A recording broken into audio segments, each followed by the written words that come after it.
appears that Harry and Meghan have found out quite literally that they are, well, how can you put this nicely, yesterday's news from a tomb that normally was so supportive and of course championing their cause. You will remember that this particular magazine that was at the forefront of leaking, revealing, and of course all the sensational gossip about just how hard it was for Meghan Markle in a short tenure inside the British monarchy.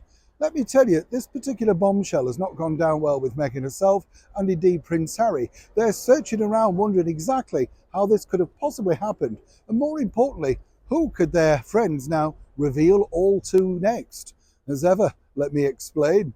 Hi, good morning. How are you? Nice to see you today. By the way, did you know on 1434, that is 1434, the year, the River Thames here in the very heart of London froze over so hard that they were able to place a market on it because it was literally rock hard. The reason why I say that is, when you think about climate change and all the things that we get told about time and time again, if you look in history, it's all there. About 100 years later, the same thing happened again.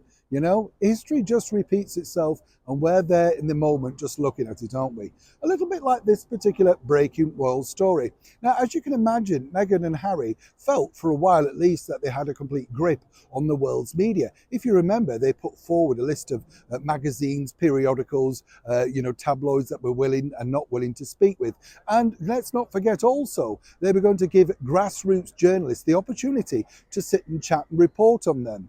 Not seen any of that, have you? Is any journalist out there who's starting their career being granted an interview with Markle?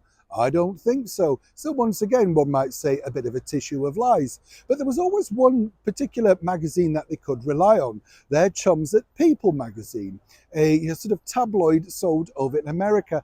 And it's one of those magazines that you may pick up for free, whether you're at the hairdressers or indeed you find one lying around on the London Tube, if American people are being kind enough to dump it. You get the picture. But Harry and Meghan loved People magazine because they gave them gushing front covers about the brand new royalty, moved to America, Meghan's heartbreak. It just went on and on. Let's not forget, Meghan's 5 friends spoke out allegedly to the magazine to say just what a trying time she'd had in the very bosom of the British monarchy.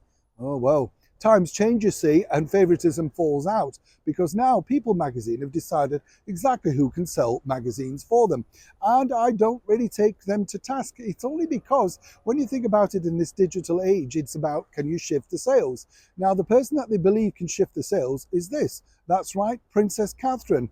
Catherine, the Princess of Wales. And what's fascinating is they've done a very special edition just for Christmas. Christmas at the Palace. Oh yes, gives us all the details, all the gloss, all the gossip, and apparently all the inside track. I don't think so. But nonetheless, this is cultivated into a very glossy, upbeat, positive spread. So why the change of heart? Well, quite frankly, it's all about, the sales. Now, according to a very well-placed source, and this is an impeccable source, I know I often say that, but this truly is. This was an idea muted to the former royals known as Harry and Meghan, the Duke and Duchess of Sussex. Now, allegedly, the magazine were keen to do something like this. And obviously, when you think about it, this would have been not a bad idea. Maybe even a couple of snatch pictures of children, Prince Archie and Princess Lily. Apparently, though, either nobody got back or the details were too much, or perhaps it cost too much. Again, allegedly. So in this cost-cutting times, they realise that, well, actually, do we need to pay them? We have all the information on a real royal Christmas. And this is now hitting the newsstands. And more importantly, shifting sales.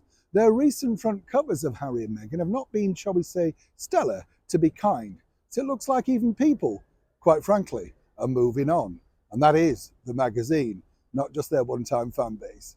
Neil Sean in the very heart of London.